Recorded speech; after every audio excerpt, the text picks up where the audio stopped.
विज्ञानाचा मान, सुधारित बियाणे आणि सिंचनाचे नवे ज्ञान, सुधारित बियाणे आणि सिंचनाचे नवे ज्ञान, समृद्ध भारत घडविते विज्ञान, समृद्ध भारत घडविते विज्ञान. सन्माननीय व्यासपीठावर उपस्थित आदरणीय मान्यवर माननीय शिक्षक वृंद आणि येथे जमलेल्या माझ्या प्रिय मित्रमैत्रिणींनो, सर्वांना माझा नमस्कार. आज 28 फेब्रुवारी म्हणजेच राष्ट्रीय विज्ञान दिन. मी हेमांगी धैर्यशील चव्हाण इयत्ता 9वी अ या वर्गात शिकत असून आज राष्ट्रीय विज्ञान दिनानिमित्ताने मी माझे विचार मांडणार आहे. भारत हा कृषीप्रधान देश आहे. येथील बहुतांश लोकसंख्या शेतीवर अवलंबून आहे. आपले शेतकरी आपल्या देशाचा कणा म्हणून ओळखले जातात. म्हणून जर देशाचा विकास करायचा असेल तर आधी शेती आणि शेतकऱ्याचा विकास करावा लागेल, मगच आपला देश विकसित होईल. पूर्वी पारंपरिक शेती पद्धती होती, जसे बैलांच्या सहाय्याने नांगरणी, पावसावर अवलंबून शेती, पारंपरिक बियाणे किंवा साधी शेती साधने अशा इत्यादी गोष्टींमुळे मेहनत जास्त पण उत्पादन कमी येत असे. त्यामुळे शेतकऱ्यांना अनेक अशा अडचणींचा सामना करावा लागत. परंतु विज्ञानाच्या प्रगतीमुळे आज शेती क्षेत्रात अनेक अशी क्रांती घडून आली. Science and technology have changed the agriculture and made farming more productive. सर्वप्रथम सुधारित बियाण्यांची निर्मिती झाली.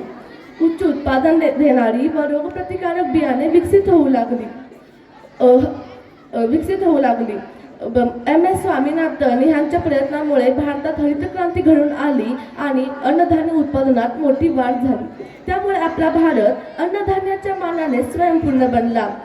पूर्वीच्या काळी लोकसंख्येचे प्रमाण कमी असून देखील अन्नधान्याचा तुटवडा असायचा. परंतु आजच्या आधुनिक काळात मोठ्या प्रमाणात लोकसंख्या असून देखील आपल्याला अन्नधान्याच्या तुटवड्यांना सामोरं जावं लागत नाहीये, कारण ह्याच्या मागे फक्त आणि फक्त विज्ञान आहे. दुसरं म्हणजे आधुनिक तंत्रज्ञानाचा वापर वाढला, जसे ट्रॅक्टर, हार्वेस्टर किंवा पंपसेट अशा इत्यादी यंत्रांमुळे आज शेतीचे काम जलद व सोपे होऊ लागले आहे. तिसरे बदल झाले ते म्हणजे सिंचन व्यवस्थेत. आज ठिबक सिंचन आणि तुषार सिंचन या व्यवस्थापन पद्धतींमुळे आज पाण्याची बचत होतीये. रासायनिक खते आणि कीटकनाशके यांचा वापर वाढला, त्यामुळे याचा पुरेपूर फायदा शेतकऱ्यांना होऊ लागला. परंतु त्याचे अनेक असे दुष्परिणाम आपल्या पर्यावरणावर होऊ लागले. त्यामुळे आजच्या काळात सेंद्रिय शेती आणि नैसर्गिक शेती या दोन व्यवस्थापन पद्धती शेतीकडे अधिक लक्ष दिले जाते. त्यानंतर डिजिटल तंत्रज्ञानामुळे आज अनेक अशी माहिती शेतकऱ्यांना वेळेवर मिळू लागलेली आहे. जसे मोबाईल ॲप्स असतील किंवा इंटरनेट, ॲग्रिकल्चर ॲडवाईस अशा इत्यादी यंत्रांमुळे आज अनेक असे शेतकरी स्वतःहून आणि योग्य निर्णय घेऊ शकतात. नवे संशोधन, नवे तंत्रज्ञान, शेतीत वाढला उत्पादनाचा मान, विज्ञानाने वाढवली शेतीची शान, समृद्ध शेतकरी हा भारताचा अभिमान. याशिवाय शेतमाल साठवणूक असेल, वाहतूक किंवा त्यावरील प्रक्रिया तंत्रज्ञानामुळे आज फूड गेटिंग वेस्टेज कमी झालेलं आहे. त्यामुळे अन्नधान्य उत्पादनात मोठी वाढ होत आहे. परंतु विज्ञान आणि तंत्रज्ञानामुळे शेती क्षेत्रात अनेक अशी क्रांती जरी घडून आली असली तरी शाश्वत आणि पर्यावरणपूरक पद्धतीचा आपण अवलंब केला पाहिजे. सायन्स आणि टेक्नॉलॉजी यांचा योग्य व जबाबदारीने वापर केल्यासच शेती आणि शेतकरी या दोघांचा विकास होईल. त्यामुळे मातीशी नाते विज्ञानाची साथ,